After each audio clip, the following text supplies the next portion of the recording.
Assalamualaikum warahmatullahi wabarakatuh. Sahabat sehat, jumpa kembali bersama Alfiside ya.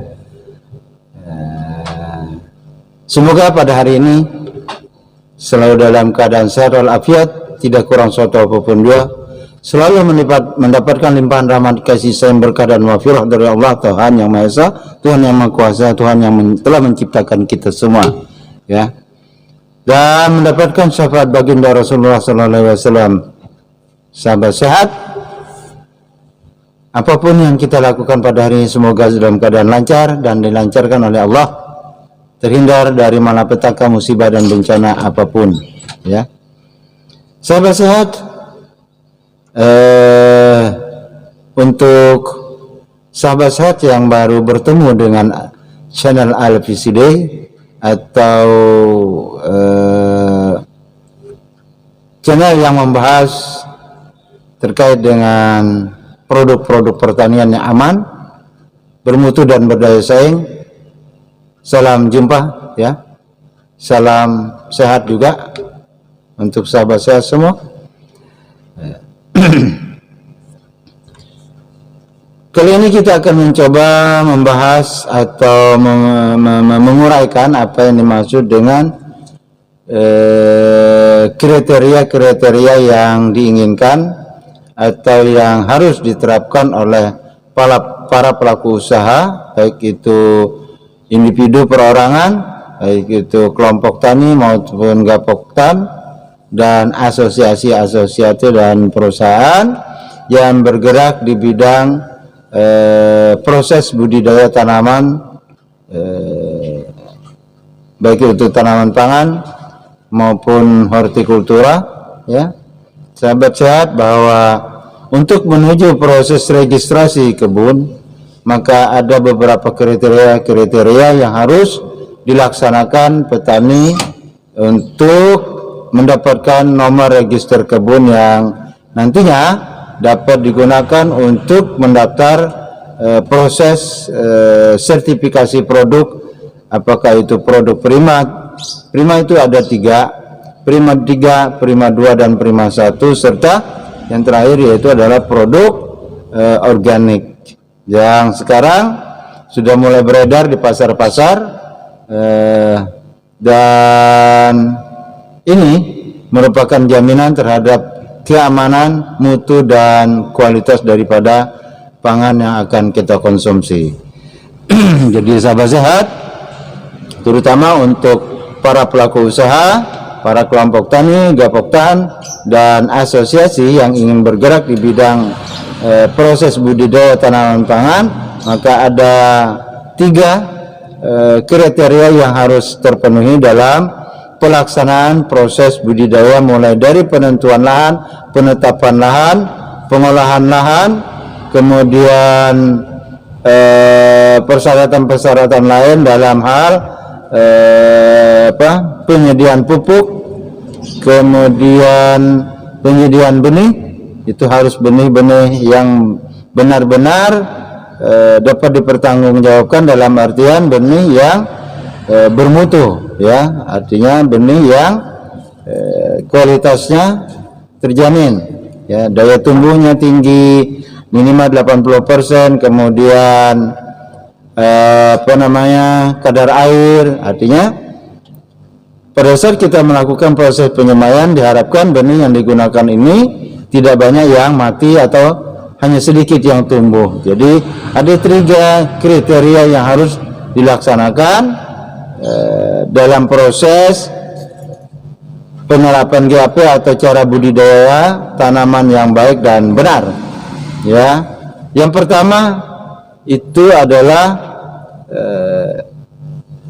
proses atau kegiatan yang dianjurkan, artinya dianjurkan yaitu kegiatan yang harus dilaksanakan oleh para petani atau pelaku usaha. Jadi ada kegiatan yang dianjurkan melalui kriteria-kriteria GAP tersebut. Kemudian yang kedua yaitu sangat dianjurkan. Ya, artinya dianjurkan Jadi tidak mesti harus dikerjakan, tidak mesti harus ditinggalkan. Kalau memang itu dibutuhkan maka harus lakukan, ya. Kemudian sangat dianjurkan, ini kalau sangat dianjurkan ditinggalkan berdosa, dikerjakan berpahala, ya. Kemudian wajib, ya, kalau wajib ya seperti itu juga, artinya ditinggalkan tidak bisa, tidak harus dikerjakan. Jadi ada pekerjaan-pekerjaan atau tahapan-tahapan yang harus dilakukan. Nah, inilah yang nanti akan dilakukan proses surveillance, penilaian dan seterusnya untuk mendapatkan apa yang dimaksud dengan sertifikat kebun, ya. Jadi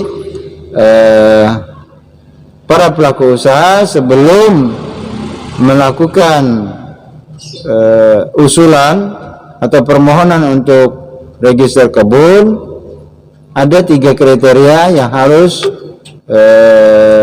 dilaksanakan dalam bentuk anjuran, sangat dianjurkan atau wajib dalam proses pelaksanaan budidaya tanaman yang akan dilakukan di lahan yang mereka miliki. Jadi sahabat sehat, barangkali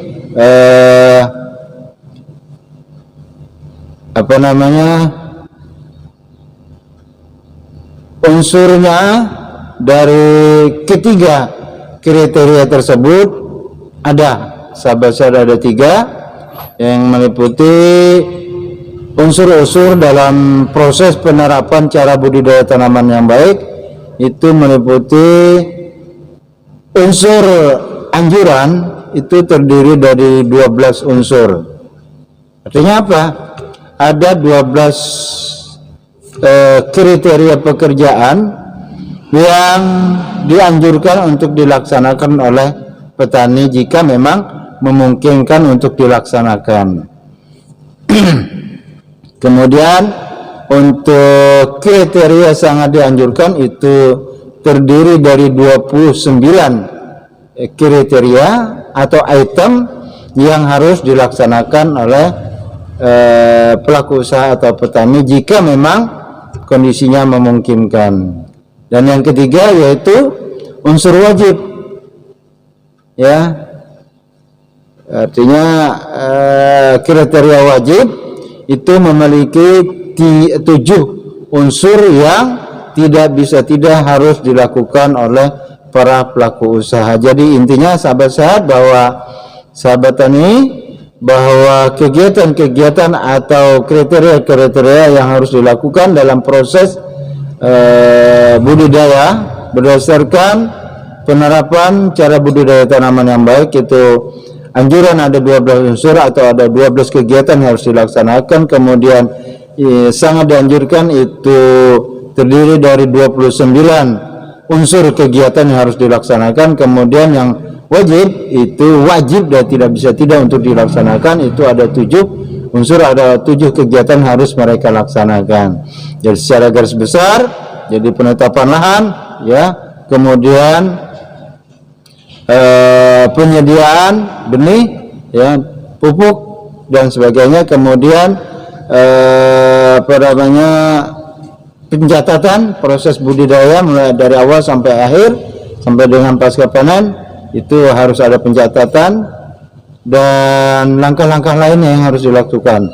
Demikian sahabat sehat, semoga dapat dipahami, semoga dapat dimengerti, ya.